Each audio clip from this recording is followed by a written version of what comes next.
I told y'all, but you didn't believe me. Ivy has always been like this. She lost her virginity 2 years ago. She sleeps with different guys, and Chris just happens to be the one she intentionally slept with because we were dating. She was lying so much that I was irritated. Worst of all, they believed her. I tried to tell them I was raped, but they refused to listen and called me a liar. I was thrown into a state of shock when my parents renounced me as their child.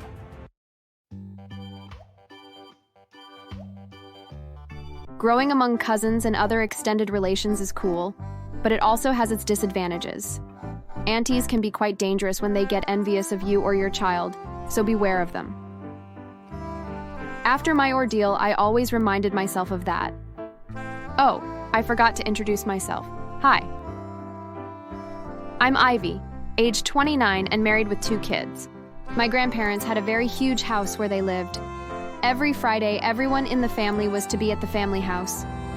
We usually stayed until the next day. It was called bonding. My grandparents were very serious about bonding. They had 4 children, and all were married with kids. My cousins were all older than me, as my parents had a little trouble with childbirth before they had me. Being the youngest of all the grandchildren, my grandparents adored me.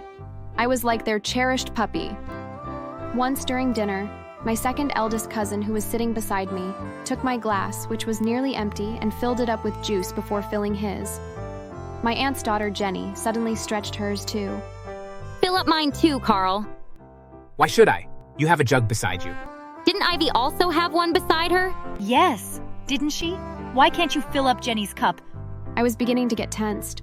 Why were they doing that? If they continued, the dinner could get ruined. I was about to speak, but my mom beat me to it. Okay, what's your deal with my daughter? I honestly don't understand what both your problems are. Are you crazy? How dare you?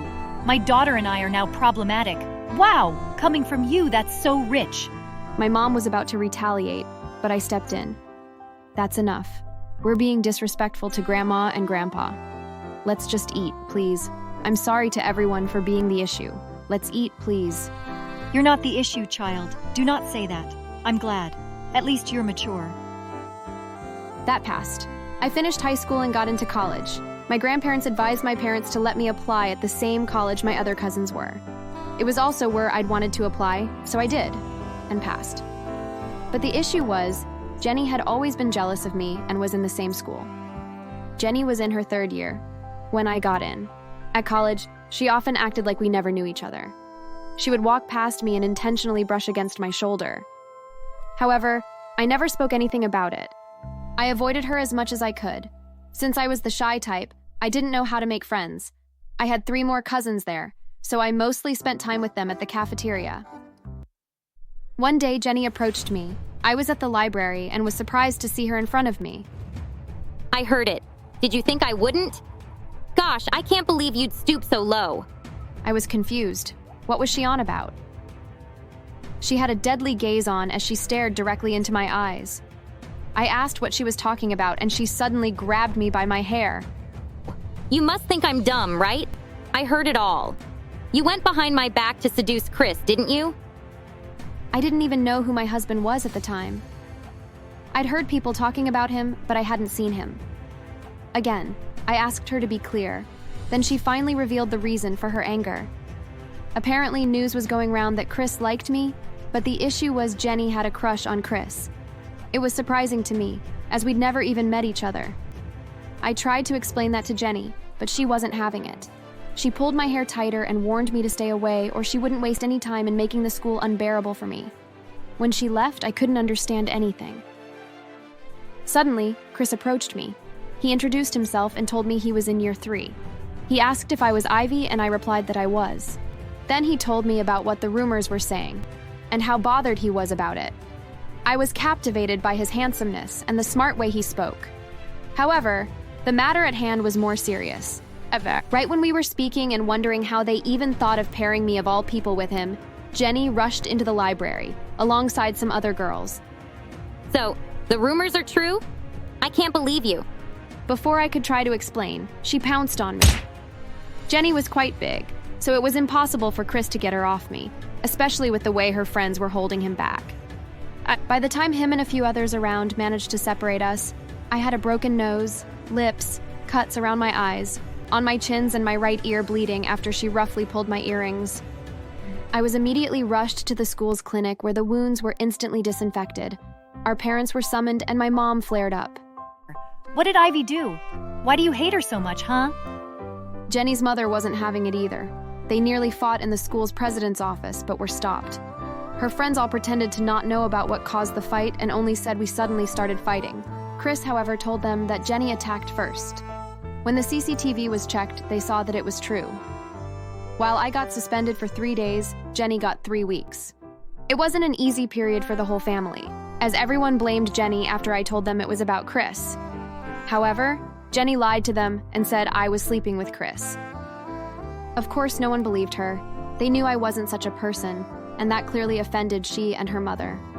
I returned to school after a month, and that was probably my worst mistake. 2 days after I returned, I was raped in an abandoned class. I couldn't bring myself to tell anyone about it, as I felt ashamed. I withdrew and took care of myself alone. Misfortune hit when I realized I was pregnant. I tried to hide it, but my mother's eyes couldn't be deceived for long. Once it was out that I was pregnant, the whole family, except my aunt and Jenny, were disappointed. I told y'all, but you didn't believe me. Ivy has always been like this. She lost her virginity 2 years ago. She sleeps with different guys, and Chris just happens to be the one she intentionally slept with because we were dating. She was lying so much that I was irritated. Worst of all, they believed her. I tried to tell them I was raped, but they refused to listen and called me a liar. I was thrown into a state of shock when my parents renounced me as their child. I begged with every strength I had in me, but they refused to listen. You cease to be our daughter. You have embarrassed us. Get out. My grandparents couldn't do anything. They wanted to help, but they were also disappointed and agreed with my parents. I was thrown out of their lives. With a child in me and no family to turn to, I was left stranded on the road. I walked about, not knowing where to go or what to do. That same night, Chris happened to come across me on the road, crying. He asked what happened, and I explained the whole thing to him. No way. You don't deserve that. We have to report to the police. I'm going to go with you to your parents and let them know that nothing's going on between you and I, or even I and Jenny, or whatever her name is. I refused. They'd thrown me out. There was nothing I could do about it. I told him I was going to get through it alone, but he refused.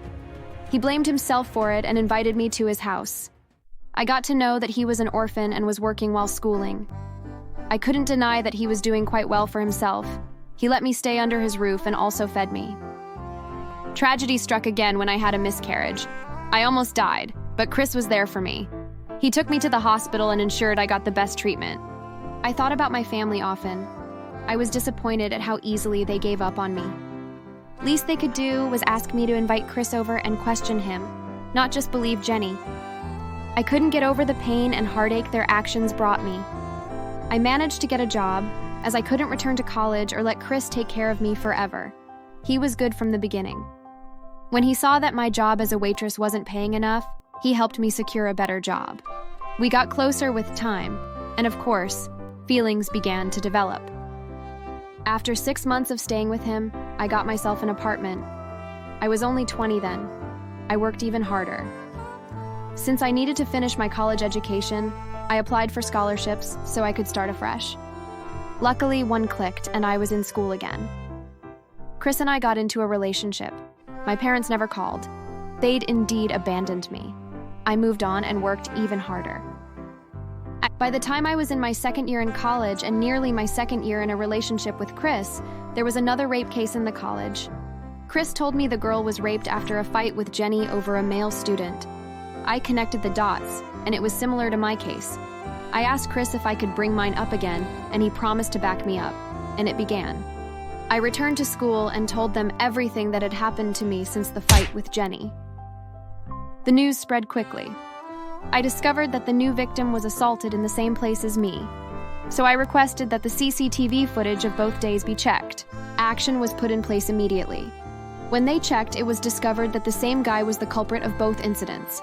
He was caught by the police and he confessed and was sent to prison. My parents heard about it and called, requesting to see me. I took Chris with me. While at my parents' house, he told them he'd never had anything going on with either Jenny or me, and he wasn't responsible for my pregnancy. My family were shocked. Jenny and her mother bowed their heads in shame. My parents and other family members apologized to me and urged me to return home, but I refused. I'd forgiven them, but I wasn't going to go back there. Just as they were still begging me, the doorbell rang. My dad and 3 police officers walked in. They revealed that they'd found out from the culprit that Jenny had paid him to commit the crimes. She was arrested on the spot. Her mother sobbed loudly and heavily as she followed them, begging the cops to not take her child. Well, I left my parents' house after assuring them that they had my forgiveness. I continued my life with Chris, working harder on our relationship, work, and school. I communicated with my parents quite regularly, but our relationship had been tainted forever with the lack of trust they displayed at the time when I desperately needed them. After graduation, Chris and I got a house. We also got better jobs and were living well. He proposed to me, and I agreed. We were blossoming in love. Jenny's mother couldn't attend our wedding as she was busy visiting her daughter in jail, where she was serving a 35-year jail term. We even heard from Jenny's mom that Jenny was raped by 2 guards. They were never caught or charged, and because of that, Jenny is traumatized. While in prison, she sometimes acts like she's mad.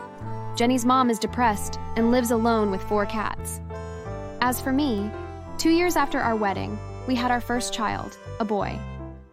When he clocked 2, his sister was born. I allowed my family to visit us at home, but I never let my kids go over to theirs. I also didn't allow a close relationship with their cousins, and Chris supported. Neither of us wanted a repetition of what happened to me, even though we knew they might not be as bad as Jenny. We just had to be careful. Thanks for watching. Make sure to subscribe and leave a comment down below saying I subscribed, and we will try our best to reply to your comment.